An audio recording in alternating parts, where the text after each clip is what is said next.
ke definisi dari perilaku kekerasan atau RPK. Perilaku kekerasan adalah suatu bentuk perilaku yang bertujuan untuk melukai seseorang secara fisik maupun psikologis. Berdasarkan definisi tersebut, maka perilaku kekerasan dapat dilakukan secara verbal, diarahkan pada diri sendiri, orang lain, dan lingkungan. Perilaku kekerasan dapat terjadi dalam dua bentuk, yaitu sedang berlangsung kekerasan atau perilaku kekerasan terdahulu. Penyebab dari RPK atau perilaku kekerasan itu yang pertama teori biologis, yang pertama neurologis faktor. Beragam komponen dari sistem saraf seperti sinap, neurotransmitter, dendrit, akson terminalitas mempunyai peran memfasilitasi atau menghambat rangsangan dan pesan-pesan yang mempengaruhi sifat agresif.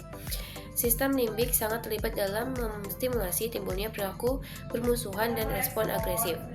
Lobus frontalis memegang peranan yang penting sebagai pencegah antara perilaku yang berarti dan pemikiran rasional, yang merupakan bagian otak di mana terdapat interaksi antara rasional dan emosi. Kerusakan pada lobus frontal dapat menyebabkan tindakan agresif yang berlebihan. Yang kedua ada genetik dari faktor genetik. Yang ketiga ada circadian rhythm atau irama sirkadian memegang peranan individu. Menurut penelitian pada jam sibuk seperti menjelang masuk kerja dan menjelang berakhirnya kerja ataupun pada jam tertentu akan menstimulasi orang untuk lebih mudah bersikap agresif. Lalu ada faktor biokimia. Faktor biokimia tubuh seperti neurotransmitter di otak, contohnya epinefrin, norepinefrin, dopamin, dan serotonin, sangat berperan dalam penyampaian informasi melalui sistem penyerapan dalam tubuh. Apabila ada stimulus dari luar tubuh yang dianggap mengacau atau membahayakan, diantarkan melalui impuls neurotransmitter ke otak dan meresponnya melalui serabut efren. Peningkatan hormon androgen dan norepinefrin serta penurunan serotonin dan GABA atau gamma aminobutyric acid pada cerebrospinal vertebra dapat menjadi faktor predisposisi terjadinya perilaku agresif. Lalu selanjutnya ada faktor presivitasi. Secara umum seseorang akan marah jika dirinya merasa terancam, baik berupa injuri secara fisik, psikis, atau ancaman konsep diri. Beberapa faktor pencetus perilaku kekerasan adalah sebagai berikut. Yang pertama, kelemahan fisik, keputusan, ketidakberdayaan, kehidupan yang penuh agresif, dan masa lalu yang tidak menyenangkan. Lalu di interaksi, penghinaan, kekerasan, kehilangan orang yang berarti, konflik merasa terancam, baik internal dari diri klien sendiri maupun eksternal dari lingkungan. Lalu selanjutnya ada rentang respon. Yang pertama respon adaptif. Respon adaptif adalah respon yang dapat diterima norma-norma nilai sosial budaya yang berlaku. Dengan kata lain, individu tersebut dalam batas normal jika menghadapi suatu masalah akan dapat memecahkan masalah tersebut.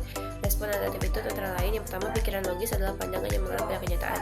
Yang kedua persepsi akurat adalah pandangan yang tepat pada kenyataan.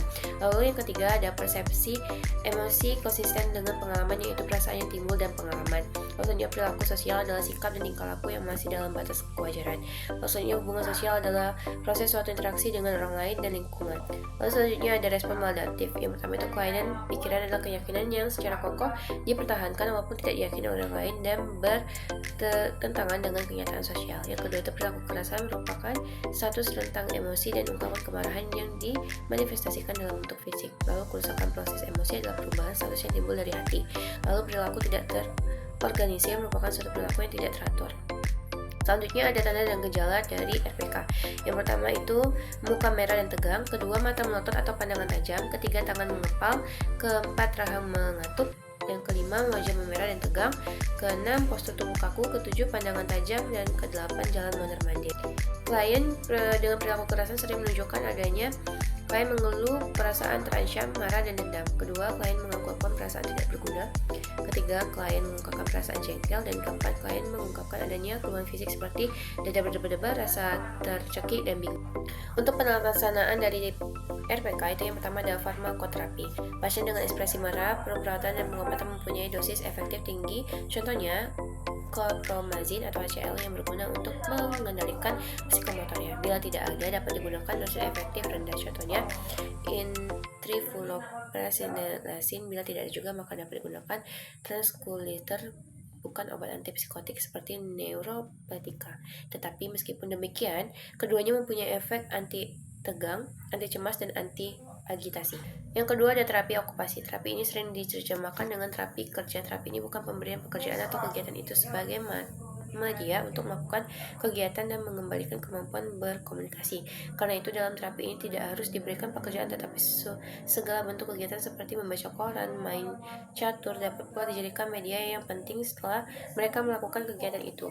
Diajak berdialog atau berdiskusi tentang pengalaman dan arti kegiatan itu bagi dirinya. Terapi ini merupakan langkah awal yang harus dilakukan oleh petugas terhadap rehabilitasi setelah dilakukannya seleksi dan ditemukan program kegiatannya.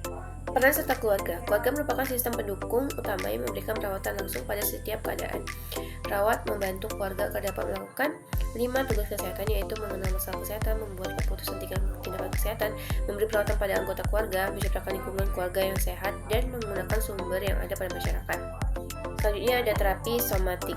Menurut Depkes RI 2000 halaman 230 menerangkan bahwa terapi somatik terapi yang diberikan kepada pasien dengan gangguan jiwa dengan tujuan mengubah perilaku yang maladaptif menjadi perilaku adaptif dengan melaksanakan tindakan yang ditujukan pada kondisi fisik pasien. Terapi adalah perilaku pasien.